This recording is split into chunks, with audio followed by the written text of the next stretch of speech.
Hey everyone, this is Athletes and Antiquities, and in today's video, I want to talk about people comparing Pokemon cards to the stock market, why it's dangerous, and why it can lead to a lot of really bad decisions because of that fallacy.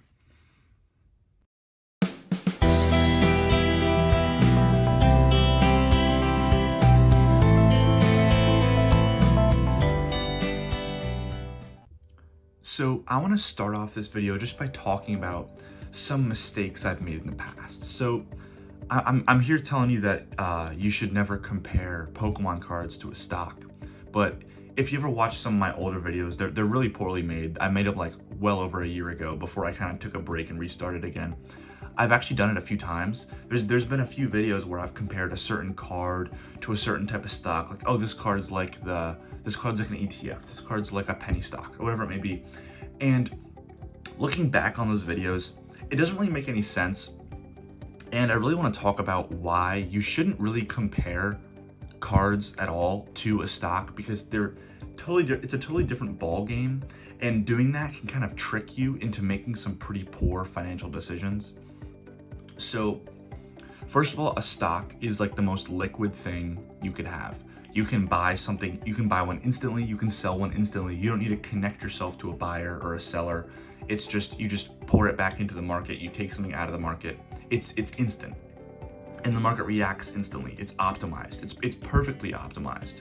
You can't get a deal on a stock. Like if you look, there's no like Yahoo Japan for stocks where you can get like the S&P 500 for like, 5% off. That doesn't exist. It's the same price everywhere because it's computers calculating things in nanoseconds, Like there's no sale that you can find. Like you can't use some optimization strategy like you can with Pokemon with like grading cards and stuff like that. Totally different ballgame. But one of the things I hear is people compare like the staple cards in a hobby to like the S&P 500. Like this can't fail, And I want to talk about why that's crazy. So here I have 3 cards. I have a base set Charizard Unlimited. I have a first edition base common, and the one I just dropped is I have a Scream Eevee. 3 of like the most popular types of cards in the hobby. You got like base set Unlimited Hollows, like a first edition common, and a Scream card. These cards sell like hotcakes. They're the most liquid cards I could think of to use in this example. And I want to compare it, I want to show why comparing it to a stock is kind of silly. So this PSA 8 Unlimited Charizard, I don't know the exact value, but I think it's worth about $500. You can correct me on that, but it's roughly around that. Let's just say it is, even if it's worth $1,000 or $300, I don't know, but I think it's around $500. I'd have to check. But why is it worth $500?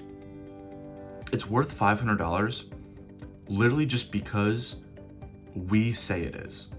It's worth $500 because just the consumer has decided, just through supply and demand, that that's where it should settle. It's not some guy in a chair saying, this is where we should set this today. It's just like, that's just what it is based on like what's available and what people are willing to pay for it. But like, what is it? It's just a piece of cardboard that's shiny that we've attached this value to. We've attached that $500 price tag to it. There's no inherent value in this card. So people always say things like Pokemon is too big to fail. Like it's so established. It's such a safe investment. And it's really not. There's no value in these items. If people just sort of stop caring about these cards, they can plummet in value. It's possible for a base set Charizard or an unlimited or a first edition Magnemite or a Scream Eevee. It's very possible for these cards to reach $0. I think it's unlikely, because if they reach that threshold, people like me would buy a lot of them.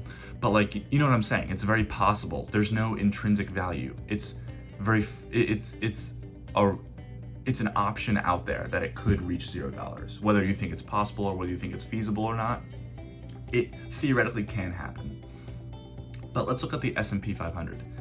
The S&P 500 literally can't reach 0. If you're not into stocks, I'll just give you a spark notes of it. The S&P 500 is a market tracker, basically, or like it's an ETF, like a mutual fund, of the 500 highest producing like public available companies in the world. Things like Google, Facebook, Tesla, General Motors, General Electric, all these massive companies, all of them basically combined, all of their net values combined into this S&P 500. So when you're putting the $500 that you would put in this Charizard, if you're putting $500 into this Charizard, you're putting $500 into a piece of cardboard that you're assuming or hoping will at least maintain its value. Like, that's why I bought it. I didn't buy this to, well, I graded it myself, but I didn't buy it originally, the raw card. I didn't buy it to retire off of, but I also kind of hoped it wouldn't go to zero. You know, I bought it because I liked it, but I also bought it because I thought it was a great card that I think people alongside myself would appreciate for a while. I didn't have an estimate on what I thought it was going to cost. I just knew that I thought people would like it, and it was a very strong card. It was one of my favorites, so I bought it. But when you're buying the S&P 500, you're basically investing in the production value of millions of people around the world, all combined. When you buy one share of an S&P 500 ETF, I think like VOO is one of them. That's like one of the big ones. You're buying a little bit of Facebook, a little bit of Tesla, a little bit of General Electric, a little bit of General Motors, a little bit of AT&T. Some of these companies might not actually be in it. I'm just listing off big companies that I'm assuming are in it, because there's 500 of them. I don't know all of them, but like, you're getting a little piece of all these major companies that have all this inertia and capital to them. I just looked it up before this. The market cap of the S&P 500 is $31 trillion. I don't have a source on that. I just Googled it and that's what it said. $31 trillion. That's an unfathomable amount of money. That's, if you have a millionaire in a room, he has exactly like $1 million. How many of them do you need to reach a billion? For a billion, you need 1,000 millionaires. And then if you want to get to a trillion, you take those 1,000 millionaires and you multiply it by 1,000 again. It's an incomprehensible amount of money. That's just for 1 trillion.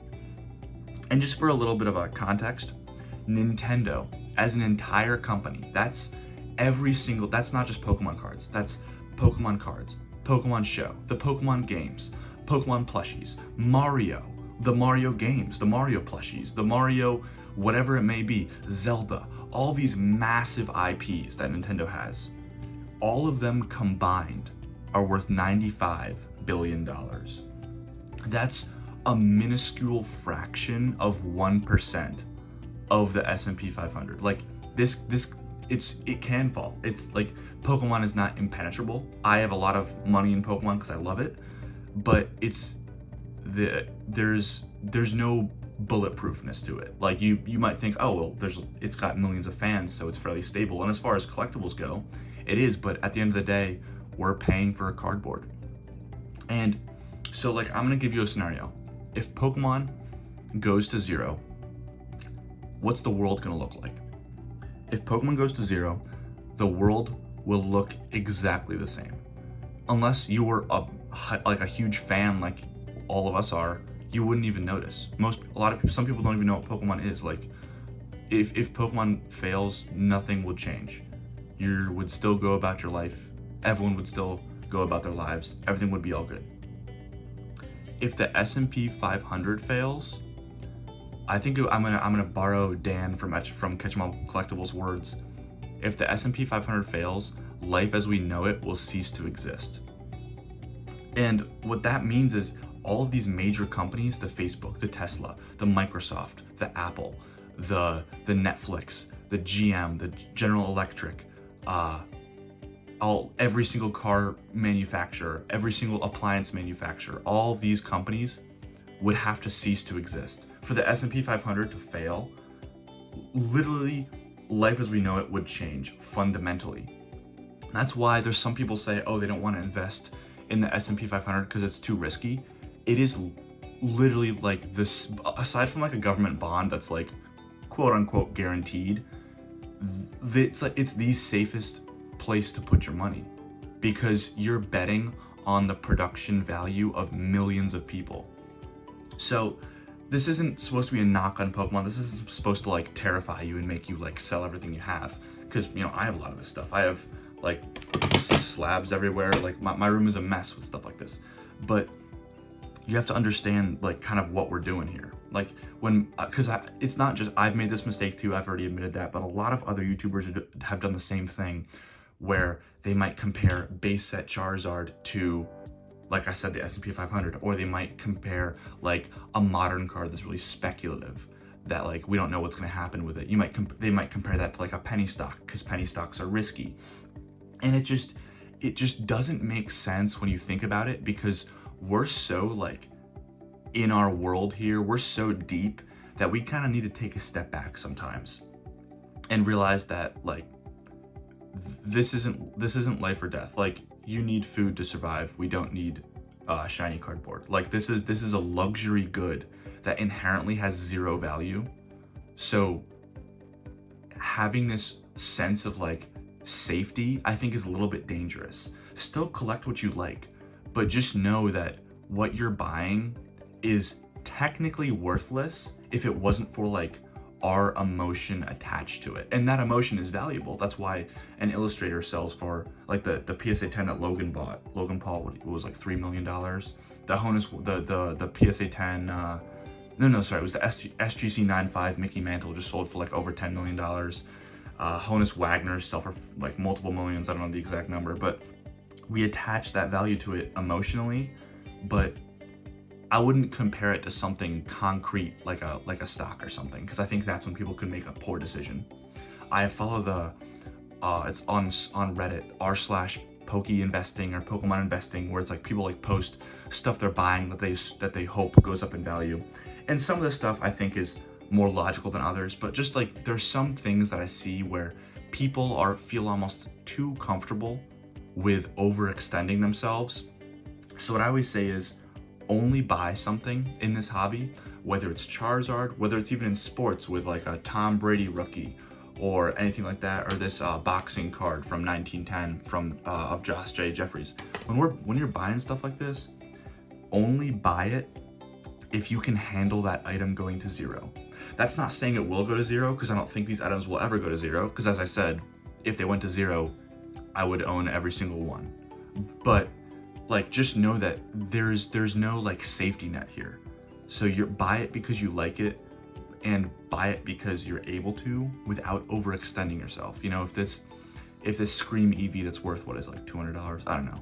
Let's say it's $200. If you save up all your pennies and you buy this EV, and then all of a sudden it's Armageddon in the hobby. Not saying it's gonna happen, but let's just theoretically, if the hobby reaches Armageddon and this card is worth $1 now in PSA 9, are you okay? Are you gonna be able to like get through that? Because if not, if you look at your collection and you say, if this reaches zero, like, I'm screwed, that's when you should really just kind of reevaluate how you're kind of in this hobby, because it is fun, but it can cost a lot and you can get carried away really easily if you're not careful. So I just kind of wanted to make this video as like a little, not like a PSA, but just like a little, just kind of get my thoughts on things, vent a little bit about some things in the hobby I'm seeing. I said this already, but I'm in no means implying that these cards will be worthless. This is more of just a thought experiment to kind of realign yourself. I do this with myself too, and I've been doing it recently a lot. Like, I'll buy a card for a few $100s, and like I'm very financially stable, but I'm like, I just make sure before I click buy that I'm like, hey, if this is worthless, like, am I gonna be fine? And the answer is yes. So then I buy it. Like, I'm not like sacrificing 401k money for this or anything, but just I realign myself that way. And I think if you benefit from that, let me know. But yeah, what do you think about that? Do you agree? Do you disagree? And as always, if you have any other ideas for a video, let me know. Thanks. Bye.